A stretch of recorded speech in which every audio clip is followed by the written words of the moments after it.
Dhëndri presidentit Amerikan Donald Trump, Jared Kushner, ka treguar se si është njohur me kryeministrin shqiptar Edi Rama, teksa është shprehur të jetë i impresionuar nga vizioni i këtij të fundit për ta transformuar Shqipërinë.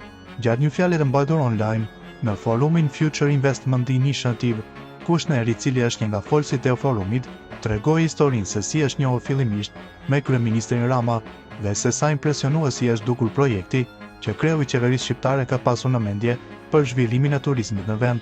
Pra, si të gjitha gjërat në jetë, çdo gjë me rrjedhën e vet, isha me pushime pasi u larguam nga qeveria. Në verën e vitit 2021, ishim në varkën e mikut ton, Matt Rothschild, na morën në Maltezi dhe pastaj filluam të lundronim për në Korfuz dhe kaluam disa ditë në Shqipëri. Shpjegon fillimisht Kushner rreth situatës. Ai më pas tregon se një nga netët atje, kryeministri Rama i shkoi në jahtë. Nuk e kisha takuar kur isha në qeveri, por isha shumë i impresionuar nga vizioni i tij për atë që donte të bënte me Shqipërinë. Unë vërtet nuk dija asgjë për vendin. Pohon Kushner rreth takimit. Nuk e kuptoja historinë dhe errësirën e komunizmit dhe leadershipit të tmerrshëm që në fakt e çoi atë vend në pazhvillimin e plot si kom. Por Edi hyri në jahtë dhe një nga gjërat interesante që më tërhoqi ishte fakti se ai dukej si një politikan shumë i aftë, një lider shumë i fortë dhe i zgjuar. Por shpjegon Kushner, edhe fakti që meqense ai ishte një artist në të shkuarën, mendova se do të ishte shumë interesante të shija se si po e drejtonte vërtet një vend dhe po e ndërtonte një artist, dikush me shije të manitshme dhe kreativitet të madh, dhe kështu u intrigova nga kjo. Kushner revijon historinë duke thënë se para se të drejtoheshin Korfuzit, ata ndaluan në Butërin dhe u asën aty me një pamje spektakolare. Atij i dukej sikur vetë peizazhi po i tregonte potencialin e Shqipërisë, me kaq shumë bukuri të manitshme, ku ai dhe bashkëshortja Ivanka bën banjo dielli, shumë not, shumë ecje në këmbë, në një vend që thjesht kishte bukuri të jashtëzakonshme natyrore. Dukej si një vend që askush nuk e njihte ose nuk e kuptonte dhe kështu nuk menduam shumë për të, pa rreth një vit. Dhe pastaj rreth një vit më vonë filluam të shikonim mundësitë në Ballkan dhe partnerin që po udhëhiqte atë përpjekje thash, e dini çfarë, le të shkojmë në Shqipëri. Pata një përvojë kaq të mirë atje. Shkoni ta shikoni, shihni nëse ka diçka atje. Shpjegon më tej Kushner. Ai vijon më tej me historinë duke treguar se si edhe projekti i aeroportit të Vlorës ishte një bonus i madh dhe një plus i shtuar në listën e kërkesave për investime të mëdha. Ne u tërhoqëm menjëherë nga vendi ku ata po ndërtonin një aeroport në Vlorë dhe pa dyshim një vend që do të ndërtojë një aeroport pranë bregut dhe vendit që ata mendojnë se është më i bukuri, kështu që shkuam atje. Ne kërkuam mundësi dhe ishim në gjendje të gjenim disa mundësi të jashtëzakonshme, kështu që kjo erdhi vërtet nga padyshim një pasion dhe erdhi nga dëshira për të ndërtuar diçka që mendoj se mund të jetë vërtet unike në botë. Përfundon ai rreth kësaj çështje. I pyetur se pse zgjodhi Shqipërinë, ai tha: "E po ke momente kur mendon, a ja vlen vërtet kjo?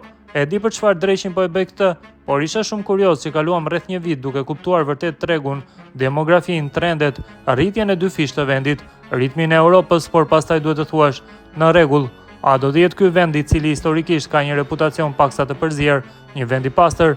Parashikoi Kushner në fjalën e mbajtur, referuar projektit të tij për Zvënecin.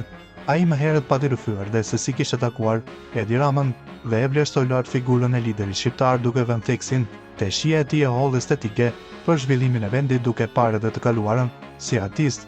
A do ta bëj qeveria atë që thotë se do ta bëj apo do të jesh në gjendje të marrësh miratime, pa pasur nevojën të luash lojra qesharake, a do të jenë si të them ndryshe, a do t'i mbajnë premtimet e tyre? I pati shtruar Kushner pyetjet vetes. Ai më pas pranon se pas vizitës së parë në Shqipëri, kaloi gati një vit duke njohur ambientin dhe duke studiuar tregun. Sa më shumë që u futëm në dizajnim, shpjegon Kushner, aq më shumë u dashuruam me atë që po krijonim dhe ndjenim se mjedisi ishte perfekt, por jo pa punën e shkëlqyer të ekipit në terren, partnerëve tanë në terren dhe qeverisë, duke krijuar vërtet një mjedis shumë pro-rritjes. Më pas ai kujton edhe situatën me gazetën amerikane New York Times, e cila ishte e para që publikoi projektin e Sazanit, dizajnuar nga Kushner, dhe se si ishin ngritur pikpyetje se liqet po e favorizonin atë për të marrë këtë hapa zhvillimor në Shqipëri.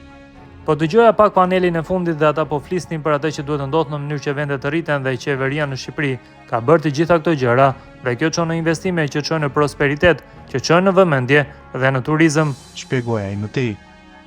Sipas dhëndrit të Trump, kjo çon në rritje të vendeve të punës dhe në rritje të pagave.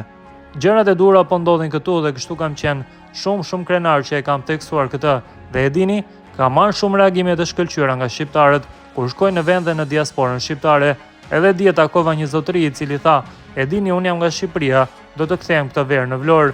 Hey, nuk kam qenë kur atje, duke dëgjuar gjëra të jashtëzakonshme dhe ju falenderoj vërtet që i sollët kaq shumë promovim vendit ton, i cili mendoj se është një perle vërtet. I pyetër se pse zgjodhi Sazani, na i mbi të gjitha ka veçuar mjedisin si pjesë kryesore.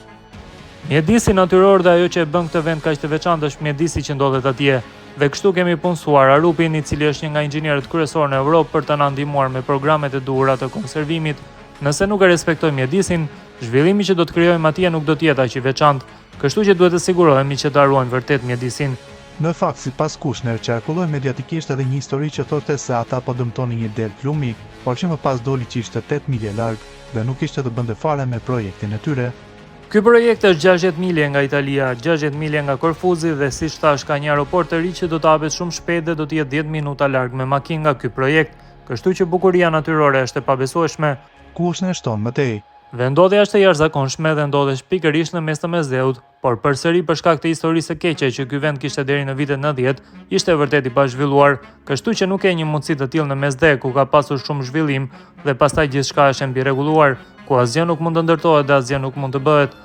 Pra këto gjëra po bashkohen dhe ne mendoj se empirikisht ndiheshim sikur kjo kishte shumë kuptim, kështu që kemi shpenzuar shumë kohë, përpjekje dhe kapital për ta çuar këtë projekt përpara dhe mendoj se do të jemi në gjendje të bëjmë diçka shumë spektakolare, të cilën do ta shpallim shumë shpejt.